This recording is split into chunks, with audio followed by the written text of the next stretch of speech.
नमस्कार दोस्तों। Rate cut के बाद सोना और चांदी में तेजी आई, जिसका पूरा जिक्र हमारी पिछली वीडियो में समझाया गया है।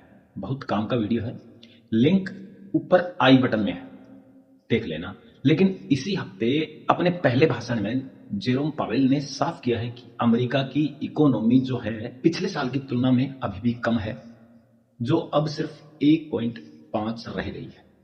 रोजगार बाजार भी कमजोर पड़ा है, बेरोजगारी 4.3% तक पहुंच चुकी है और नई नौकरियां सिर्फ 29,000 प्रति माह बन रही हैं। वही महंगाई अब भी फेड के 2% टारगेट से ऊपर है। कुल मिलाकर पावेल ने कहा है कि फेड के पास कोई रिस्क फ्री रास्ता नहीं है। अगर दरें जल्दी घटाएंगे, महंगाई फिर बढ़ेगी, फिर बढ़ सकती है।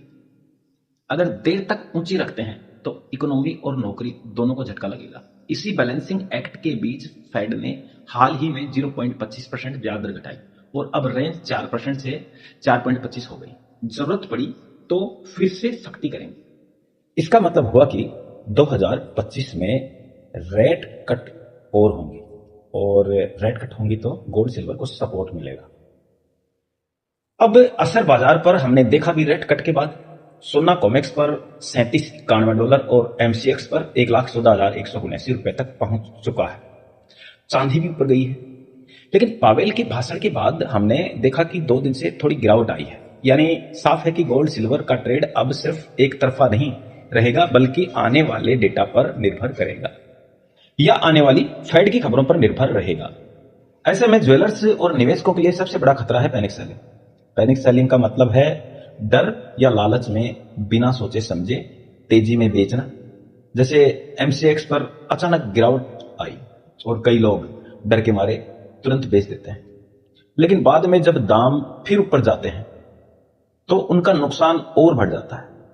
यही सबसे बड़ी गलती है। तो ऐसे में क्या करना चाहिए? सबसे पहले इमोशंस को कंट्रोल करें और अफवाहों पर नहीं बल्कि डेटा और ट्रेड पर भरोसा करें। स्टॉप लॉस और टारगेट पहले से सेट करें ताकि अचानक गिरावट या तेजी आए तो नुकसान सीमित रहे। और अगर बेचना जरूरी हो तो छोटे छोटे हिस्सों में बेचें। एक साथ सब बेचने से घाटा बढ़ सकता है। सोना और चांदी को लॉन्ग टर्म इन्वेस्टमेंट की तरफ देखें। शॉर्ट टर्म मूवमेंट से डरने की जरूरत नहीं है। और रोजाना अपडेट्स सिर्फ भरोसेमंद जगह से लें। सोशल मीडिया की अफवाहों पर कभी भी ध्यान नहीं दें। और जो लोग पहले से सेलिंग में फंसे हुए हैं उन्हें भी घबराकर डिसीजन लेने की जरूरत नहीं। धीरे धीरे अपनी पोजीशन को एग्जिट करें, स्टॉप लॉस का इस्तेमाल करें और ट्रेड पर नजर रखें, क्योंकि पैनिक सेलिंग करने से अक्सर नुकसान ही बढ़ता है।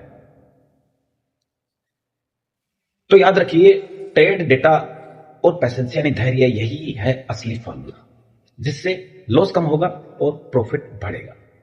अगर आप चाहते हैं कि डेली अपडेट्स और मार्केट स्ट्रेटेजी को, तो आप इस चैनल को फॉलो जरूर कर लीजिए और बेल आइकन भी दबाइए ताकि आपके पास हर एक अपडेट वीडियो